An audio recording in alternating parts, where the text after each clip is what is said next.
Okay, you've seen the title. This is How to Grow on LinkedIn in 2026. We've done an Instagram version of this, which you guys loved. So we're so excited to give you the LinkedIn version, which, Cherie, you are a top voice on LinkedIn. So I feel like we're in good company. And I didn't even know that I was a top voice. Do you know that story? No, You don't know? no.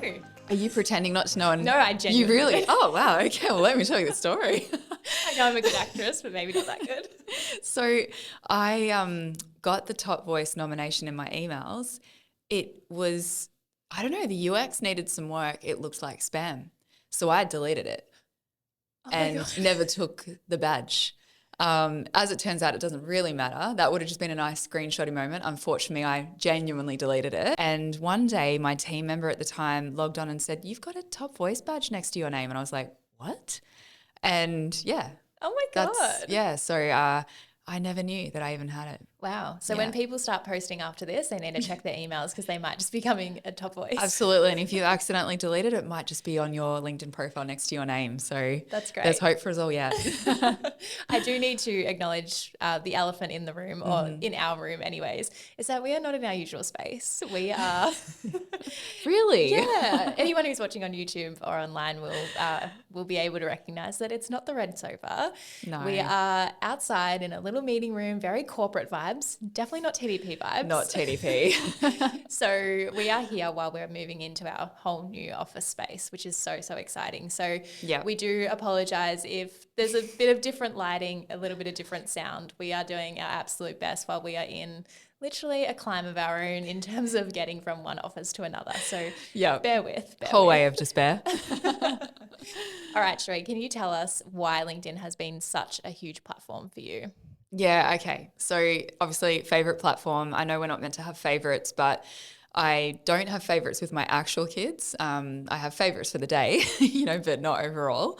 When it comes to social media platforms, I've got a firm favorite and her name is LinkedIn.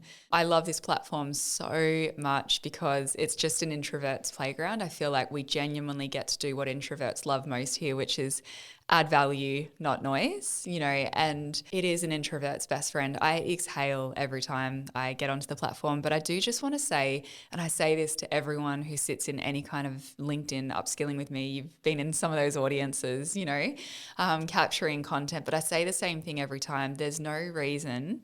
Cherie Clonan from Yarraville, I'm just Cherie from the inner west of Melbourne, should be clocking 1 mil-ish impressions per month, or sometimes in those quieter moments, about 1 mil per quarter. I should not be clocking that. And I just think the reason why is this isn't an influencer space, it's a person of influence, and there's a really big difference. And so I just get to show up to my favorite child, being LinkedIn, and talk about what I love the very most. And when you show up and you're just really locked in on that one thing you can't stop talking about no matter how hard you try, apparently 1 mil impressions get to be created each month. So if you're sitting and listening to this episode and you're thinking, oh yeah, but it's Cherie, she's almost 12 years into business, she's X, she's Y, she's a copywriter, she's a content strategist. There are people on the platform who've never been paid to write words or never been paid to do ... who are killing it on this platform. They're just so-and-so from so-and-so. Yeah, Yeah. 100%. And we are going to be sharing a framework at the end of this episode that is going to help anyone who is on their LinkedIn journey to be able to start creating content on this platform and seeing results. So stick around because we're very excited to share that with you all. Yeah, we don't want to clickbait, but this framework is designed for virality. And I don't chase virality, but this framework seems to clock it pretty well. So if you want to stick around, we'll give that framework that we use, and it's so good. Okay, so we're listening to this episode and we're thinking, that's great, Cherie. What on earth am I going to talk about on LinkedIn? So how does someone choose what those topics are going to be?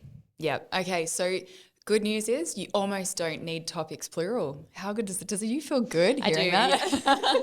Have I just reduced the overwhelm for you as we're speaking, right? So some people won't even need topics plural. If you're really rich in topics that you could speak to, then sure, make it plural. I would cap it at 3. But for most people, I would stick to one thing that you want to speak about really passionately and speak about that so well on repeat, repackage it up. Yeah, LinkedIn suits a thought leader, and a lot of people hear that and think I'm not a thought leader, I'm just so and so from so and so. I disagree. If you've got one thing you can professionally yap about on this particular platform for 12 months straight consecutively and still remain interesting, congrats, you're a thought leader. Yeah, Yep. agree. I Yep. think it's also almost leading back to our previous episode about personal brand. Such a good platform to start on. I think Yeah. people get a lot of fear about posting on Instagram, TikTok, etc. Posting on LinkedIn, like there is this like more freedom, I feel like it's from a professional lens. Yes. It's your work self. Like there's a little bit of this differentiation. You can create an incredible community and just talk about those things that you're really passionate about from a professional lens. That people would get around, and too many people are overthinking it, Steph. Like when I look at you, I think one of my favorite things about you is an almost quotable, you live by the motto that it's not that deep. Yeah. And I wish more people were like that, Yeah. especially in the workplace, you know, and you could turn that into a freaking LinkedIn series. Oh my gosh, I'm getting a LinkedIn audit. You would be Writing this down. amazing. Yeah. I just think you would be the person I'd want to consume content from as a professional, Yeah. even if it was outside of industry, and how rolling in with It's Not That Deep has positively influenced your career. So to anyone listening, like really, this shouldn't be overthunk. It can be just, again, some of the best things about you, the thing that makes you that person of influence, and rolling in and designing content accordingly. It's not that deep. I love that. I'm writing that down. Can't wait to see the post. Okay, so if I'm going to, let's say, post my new post now, how do I make sure it's not just a post and it's actually that thought leadership? Like, how do we define that difference? So yes, actually, really, that's a good question, because I think every day I sort of see on LinkedIn some examples of people who've honestly played it safe and still clocked reach, engagement, like all the obvious wins. But I look at that post and I'm like, where's the thought leadership angle in this? You could have gone deeper. It could have been deeper, and so I guess an example that I think of, just so people can grab the visual here, there was one time, I think last year, where our home was featured in Bunnings magazine, and it was a really big deal. Such a big deal that I could have just played it so safe and shared that and that alone on LinkedIn. And it would have got really good reach and engagement. People would have done a lot of hand clap celebratory emojis. Cool, done. One, but did I win at thought leadership with just playing it safe like that? Abso-freaking-lutely not. And so I looked at that same post and said, where's the thought leadership in this? And so to anyone listening, please stop playing it safe and just ask yourself, where can I do something more with it? Like, how can I add something more to this? How can I add something that's unique that I know as a thought leader within my space? So I went in with the post that said, like, yep, this is a really pretty bunch of images. We had a personal stylist for the day. We had X, we had Y, we had Z. The photographer was absolutely amazing. We cleaned for 6 hours before anyone got in there. The list goes on. That could have been it, but I instead went in and said, it's not just the pretty space. This is a really neuro-inclusive home, and I said, I have designed this home with sensory quadrants in mind, and I want to teach you about that. So there's the thought leadership kicking in, because some people have never heard of the Dunn's model of processing.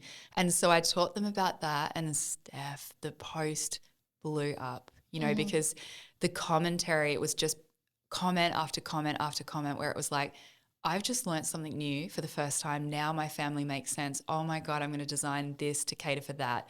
And it just went on and on. It went so far, and now it's created opportunities where, just as of a fortnight ago, I think ABC, or I think it is by ABC, are like, can we come to your home? And I'm like, I'm busy. I'm a busy woman. We don't have time to clean it. Yeah, I can't. I haven't got a 6-hour clean in me again, to be quite honest. Yeah, so.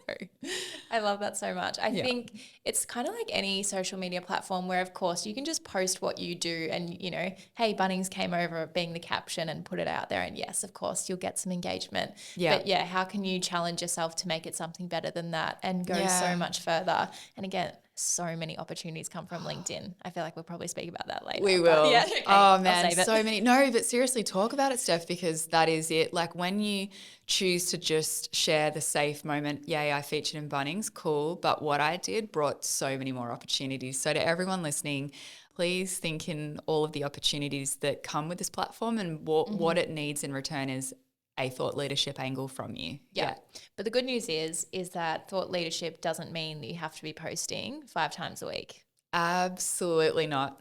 Thank goodness. No, it's, it doesn't really match up, does it? Like No. if we want strong thoughts in general, how are we going to do that when we're telling people to drop and give us 20 like TikTok does?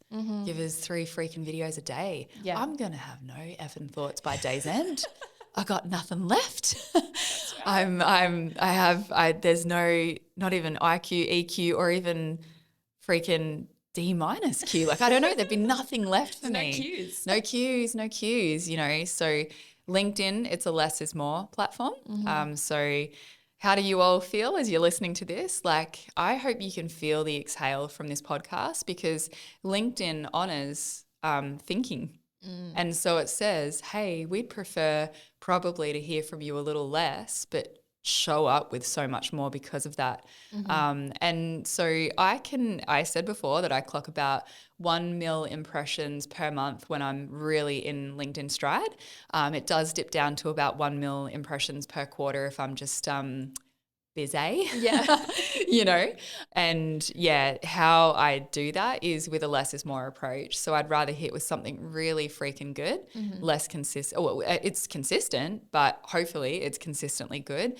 And so what I mean by less is more is you can make a massive impact even with 1 really bloody good post per week. Or if you're feeling like a little bit more stretchy, give us 2, maybe 3. And that would be seriously enough. So my 1 mil is usually attached to no more than 1 to 3 posts per week. And if you're hearing that and thinking, I cannot get around 1 post per week, I feel like the advice that we always give people with content is post the amount that you can that is high quality. So if that looks like 1 piece a month for you, then that's better than 0 pieces a month. So don't hear that and think, I'll just never achieve that. That's fine if at this current moment that's not achievable for you. But there are those small steps that you can take to start building on this platform. I think something that we are seeing as well now with the rise of AI and ChatGPT is people want to show up consistently on platforms like LinkedIn, and they're doing so full AI slop mode. Where they think, I'll just chuck my idea into ChatGPT and that way I get 5 posts for the week. So tell us what you're experiencing, I guess, being on this platform for so long now and seeing this change.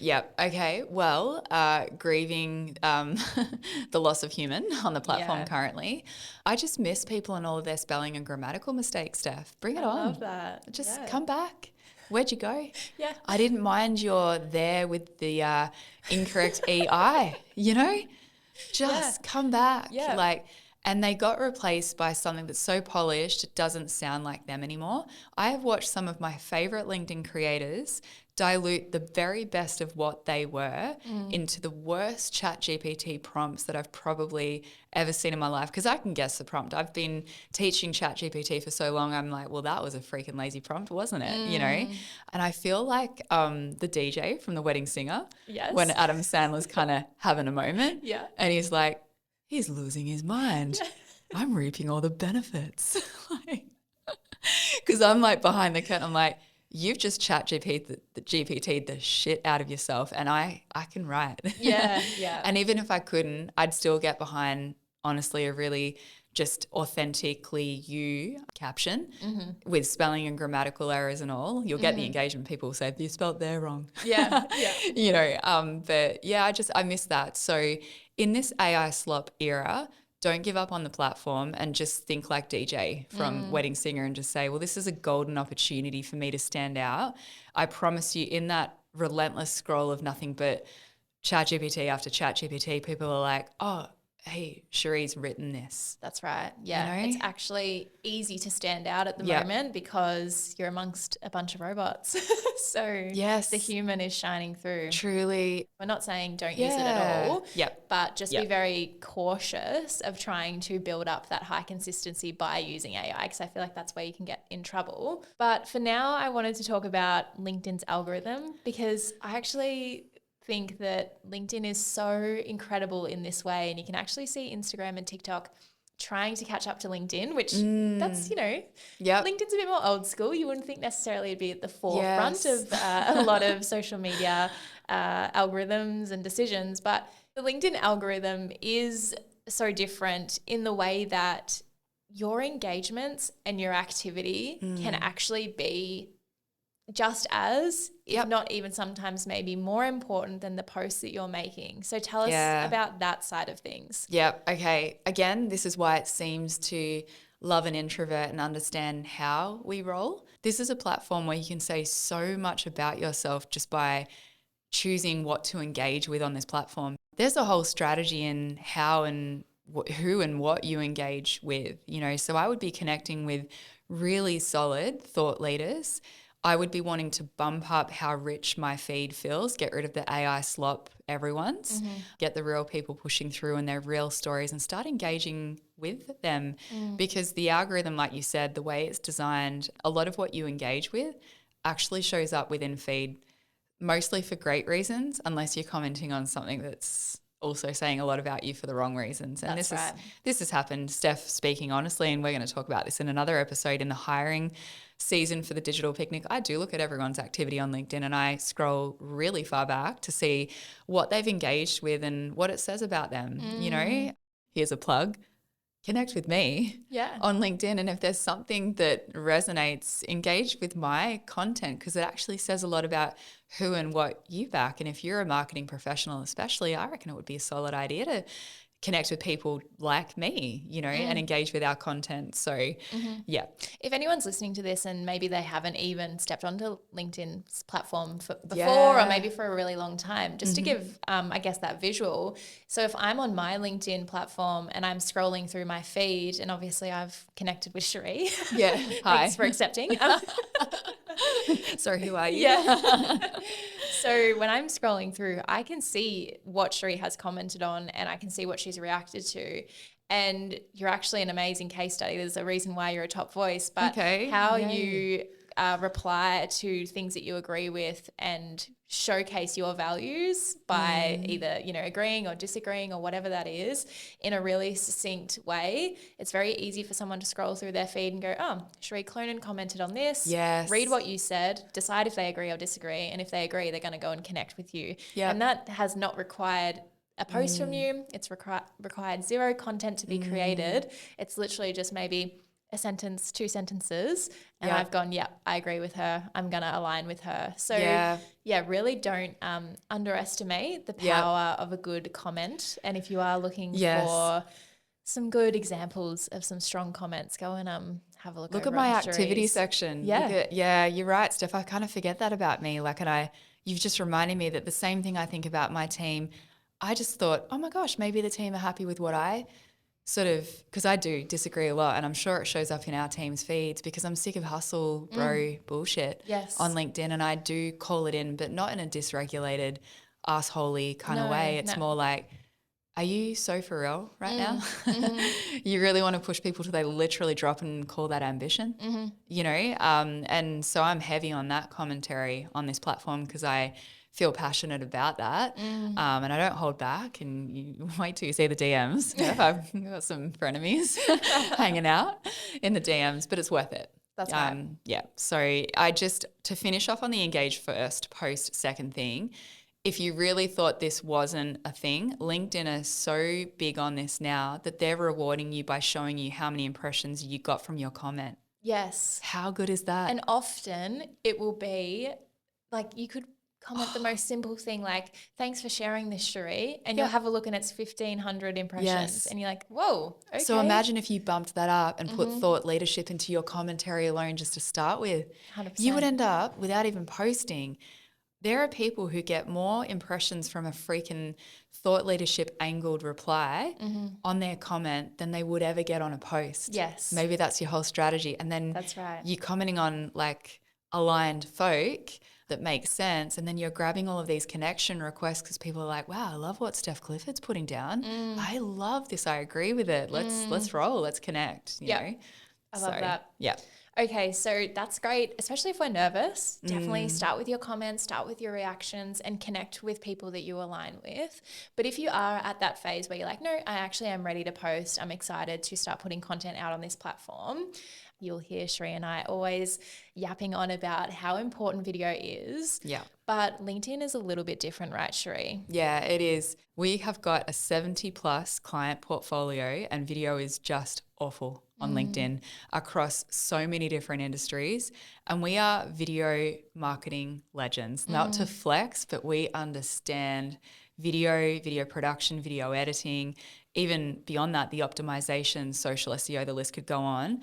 There's hardly any video that cracks it. And I think it's just because the platform hasn't made video really accessible yet. Yep. It just doesn't show up well, and there's not even a video feed. I kind of err away from guiding people to produce too much video for LinkedIn. There's only a few kind of moments where I'll just disagree or not follow my own advice. Steph, you've just created a video for me with our team member Nicole, and I'm like, damn it, that's so good. I'm going to have to push that out to LinkedIn. And I'll let you know, Steph. I'll let you know how it performs. It'll be a roll of the dice, yeah. It does, in theory, suit going to LinkedIn, which doesn't happen a lot for TDP.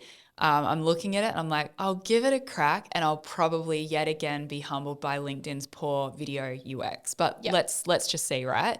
But for the most part, steer away from video, hang out with the written word. It does love a text-based, caption, pair it back with rich media. So probably a somewhat relevant image that suits what you're probably talking about. But I would say, instead of could this be content, and instead of could this be video, I say, well, should it be video? The answer is mostly no. And then bump it up and say, could this be carousel?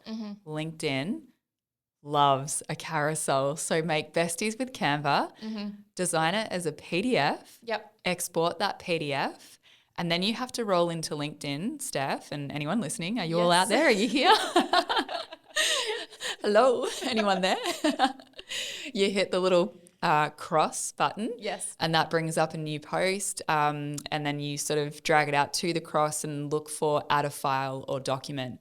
That allows you to add a PDF, which shows up as a really beautiful carousel. So you know how I feel about that, Steph. Like, it breaks my heart when people design these beautiful graphics in Canva and then they load it to LinkedIn as a freaking photo dump. Yeah. And I'm like, oh, you would have got 3 times more reach, impressions, engagement if you just put this into a PDF and let that bad boy roll out the way it should do, which is a carousel. And you'll be surprised on LinkedIn how even a static image can sometimes tell the story alongside your caption well enough. Whereas, like, I wouldn't recommend that on Instagram very often these days, but on LinkedIn you can. So it's a bit of a flip. I know. Start with your carousel. Yeah, it takes. Would you agree with this, Steph? Like, I feel like the type A perfectionists struggle to get around how lo-fi this platform is. Yes. Like, you and I both, we've had this ongoing realization where we're like, oh my God, it's like the uglier this piece of, collateral is, the better it performs. Let go of perfectionism, get over yourself, make peace with ugly screenshots, images from your literal camera roll. This platform it doesn't need the superficiality of Instagram. It doesn't need the fast pace of TikTok. It just needs you, boo, you know? It's less about what you're showing and more about what you're saying. So yes. Add value, not noise. 100%. Yes. Love that. Yep. Okay, what about company pages versus personal pages? Way to go and pick the hill that I will die on. Yes. I feel like you asked this because you know how passionate I get when I talk about this. So for those listening, Steph and I, we get flown around Australia to talk to like TikTok and PepsiCo and Uber and Amazon and McDonald's, and the list goes on. And we have to, at the beginning, I think I was a little too gentle. And I was like, yeah, congrats, you've got the company page. I'm so happy for you. But what I wasn't saying was, well, this is tumbleweeds without any personal profiles attached to this company. It doesn't mean literally attached by admin rights or whatever. You can be the person on the team in whatever department and so on. But we need some activity from the peeps, the personal, profiles attached to that page. Otherwise, that company page is freaking redundant. Like, don't even bother. It'll be tumbleweeds. It's just so cold. clinical, it lacks any warmth, and I would never waste a marketing team's resources, effort, energy, the list goes on a company page if no one else on team are actively posting to their personal profiles, Yeah. you know? So yeah. They complement each other. So the Digital Picnics LinkedIn profile complements Cherie Clonan and vice versa. And even for me being an employee, I complement TDP by speaking Absolutely. about my experiences and what I'm doing at the workplace. And then TDP also complements me by showcasing what we do and therefore backing my credibility up as well. So it's a win-win scenario. And you, Cherie, are so good at encouraging us here at TDP to post on LinkedIn so much. And I would say that probably speaks a lot to you about having that, like you don't have that scarcity complex of thinking that, oh, if my employees are posting on LinkedIn, someone might poach them. They will poach them. And they will. And I want that. Yeah. Like, I'll be sad, but I just want someone to climb, and you'll climb if you post to LinkedIn. You're going to get a LinkedIn DM. That's right. Yeah. And I think that, I mean, as an employee, you should know that there's opportunities there sitting on that platform for you. But as, I guess, an employer that, those opportunities might come knocking or whatever, but it is benefiting the company or agency or whatever it is as a whole that you have so many people speaking about your company. Because, I mean, TDP as the company can shout from the rooftops about what it does. Yep. But when you have the employees actually backing it up to say, this is my experience, this is what I get to do, that says so much more than 100%. What we could ever share from TDP's profile. Oh, you know it, because you see the insights on the company page and then you hear about my insights in terms of personal profile and so on. But the truth is, Steph, just like you said, I could say this one thing about TDP that's so positive and warm and endearing and loving 1,001 times. It doesn't mean shit.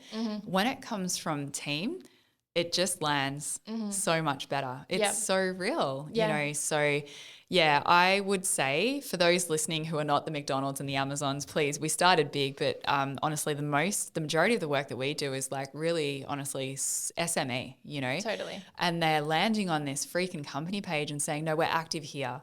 And I'm like, yeah, but you don't have a single personal profile posting within company. And it might just be a team of 5 or less.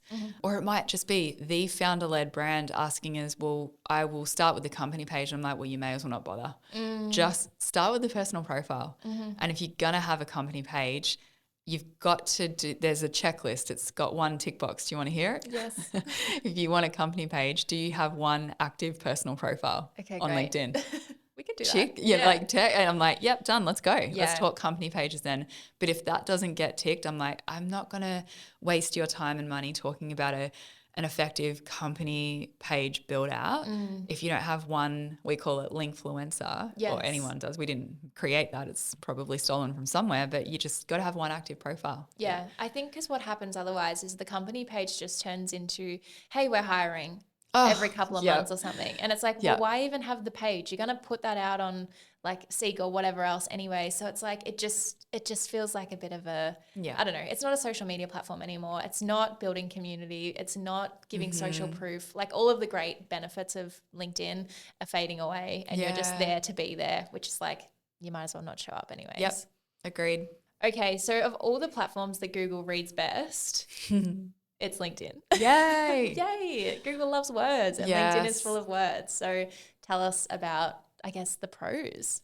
So I think this whole podcast episode is dedicated to the plethora of reasons why I love LinkedIn. But this is another one, and it's a big one, you know, because I love social SEO. I am annoying with it. There isn't a single exploration call that I roll into at the Digital Picnic here where I don't end up just borderline ranting about social SEO. Thankfully, it's really well received and it has been our competitive advantage as an agency. I just really strategically care. So Google has an ability to read all social platforms now, but LinkedIn is the platform that it reads best, you know, so yay. Even if you didn't, honestly, again, post, just having an optimized profile is already pretty well read by Google. Yep. I'll give you an example here. So when we pulled our children from a school that was just not suited to them as to neurodivergent kids, we were furiously looking elsewhere. and I landed on the LinkedIn profile of the potential principal at the school that I was scoping out. When I looked through his really well fleshed out LinkedIn profile, so thankfully he had fleshed this out, I learned that he dedicated his entire career to dyslexia. And that just, I have to say, dyslexia especially, raging green flag. I think any educator who gives a shit about dyslexia, it just says everything about the entire experience that you're going to have with them. So that was just that. That was just the fully fleshed out LinkedIn profile. So coming back to Google, like even if you weren't to post, it can already read you if you just after this podcast episode, lo and behold, flesh out your LinkedIn profile, put the about section in, get a header, get a tagline under your name, you know, list out your experience and so on. But I've got a bigger example for you here, Steph. I kept getting journalists hitting me up for most of this year wanting to run stories about C-suite folk who grew up in poverty. And I was like, where the fuck are you all coming from? Yeah. I haven't posted about this. Yes. And I thought, what is going on? Where are you grabbing this information? I could recall maybe posting once to LinkedIn about growing up below the poverty line. And I think I did one Instagram post. And as it turns out, Google is so good at reading. It came from LinkedIn. It was one post. It is so good at reading content that the journalists were grabbing these insights from chat GPT searches. Right. So yeah, the social SEO was SEOing and it feeds that generative engine optimization piece. So we call that, like that's called GEO. And that means I'm going to come up in chat-based searches when media folk is saying, who can I interview about? Insert thing here. And it's Cherie Clonan, who grew up below the poverty line, has ended up in the C-suite, and, you know, they should run this story. And it links to my LinkedIn. I've checked it. One post. That's incredible. You want to drown in free PR, create the stories that the journalists are so hungry to tell, and they need your help, and they're leaning on, you know, your chat GPTs, your Claudes, your Geminis and so on to find who the right people are to interview in my, you know, in this example, Australia. Okay, circling back to ChatGPT. So if we are looking to use ChatGPT to help us out with our writing, our captions, our content on LinkedIn, what can we do to make sure that we are not sitting in that AI slop space and that it's actually being a helpful tool for us? Okay. Yep, good question. I've got a little hack here that I do because I do know the statistics on infographics on LinkedIn.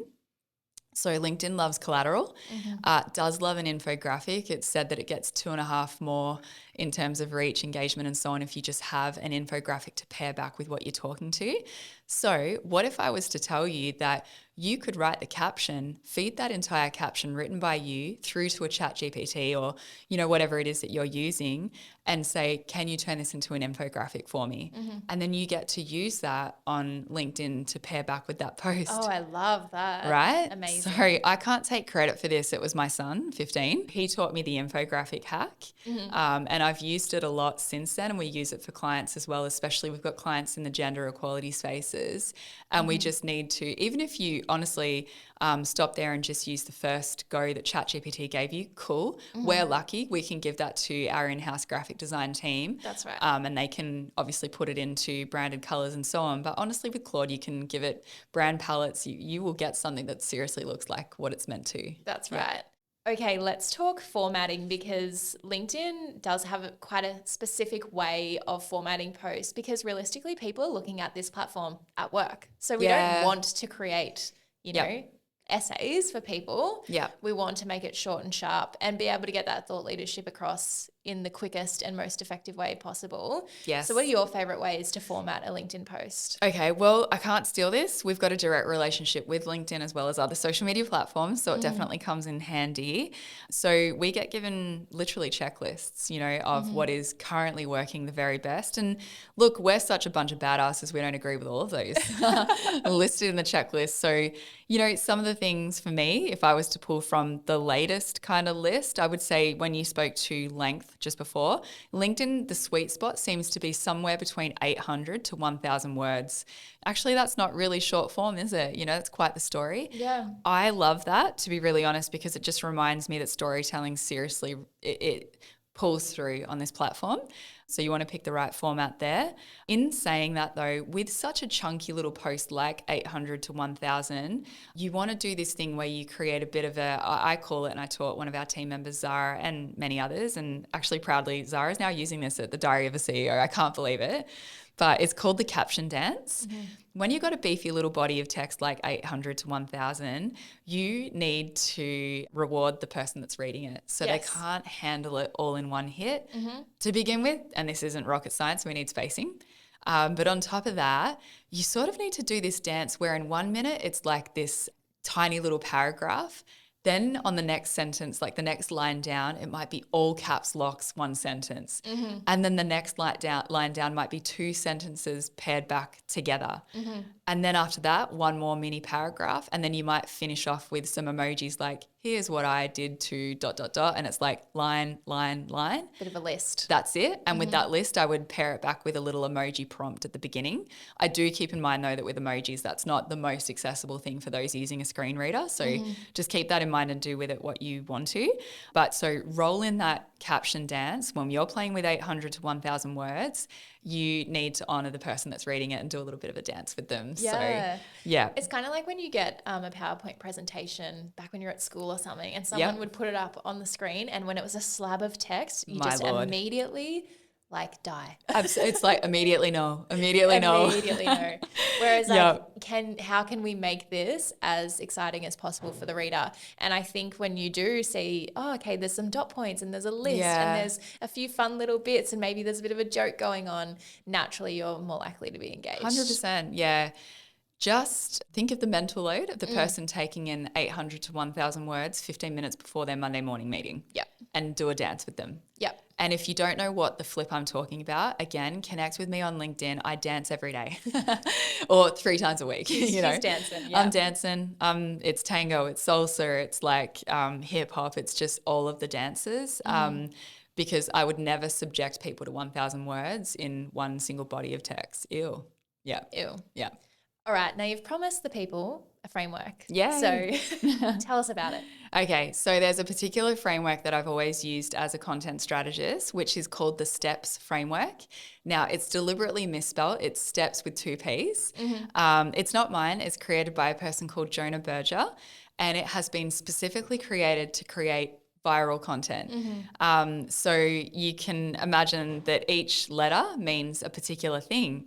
Now, the S stands for social currency. So what is socially current to your demographic at this point in time? You'd want to lean into that on LinkedIn, and you can rotate through and speak to one socially current thing per quarter, right?